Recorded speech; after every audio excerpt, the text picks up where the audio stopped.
This is a comic book and it is called DC Comics Presents. This is number 27 and we had that video that was very down on DC Comics. And this actually came out only a few years after yesterday's comic, and the quality difference is enormous. It even has the same writer as yesterday, Wein, and it's also by Jim Starlin, who does the art and co-plots. This issue marks the start of what I call the Jim Starlin run, which is like 6 random issues spread across this series, and it is most famous for introducing the baddie Mongoloid. DC Comics Presents, it was like Superman team up, and this one is Superman teaming up with the Vision. I have wanted to highlight this run for a while. It is great. DC Comics Presents 27, 28, 29, and then 36 and 37, and finally 43. Also, technically, issue 26 begins this run, but you are not going to find a copy of that. It has a backup feature, which is the first appearance of Sideburns and Star Fox and the new Tiny Titans.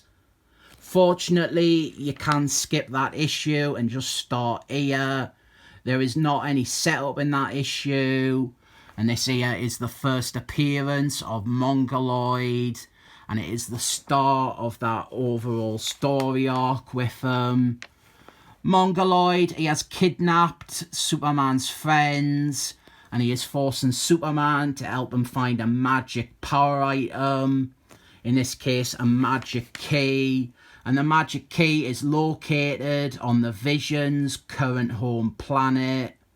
This was during a time when the Vision had slowly been written out of comics. They sent him off into space to have a happy ending. And for 10 years or so, he would appear in 1 issue per year. But this was like the start of his big return here. They dropped the Vision because they felt that he was redundant with Superman around. And especially them both being on the Justice League. That is the story behind why the Vision barely appears in the 70s. We get some backstory down here about this magic key. How there was this one alien race who built the Death Star from Star Trek. And the only way that someone can use it is with this magic key. It looks more like a tuning fork, to be honest. And Mongoloid, he wants the key so that he can take control of the Death Star and use it to be a warmonger and all that. Superman and the Vision, they end up arguing over the magic key because the Vision, he doesn't want the Doomsday weapon to be activated. And they end up fighting, as you would expect. And even Batman, he's trying to break up the fight with some Twinkies, and it doesn't help that much.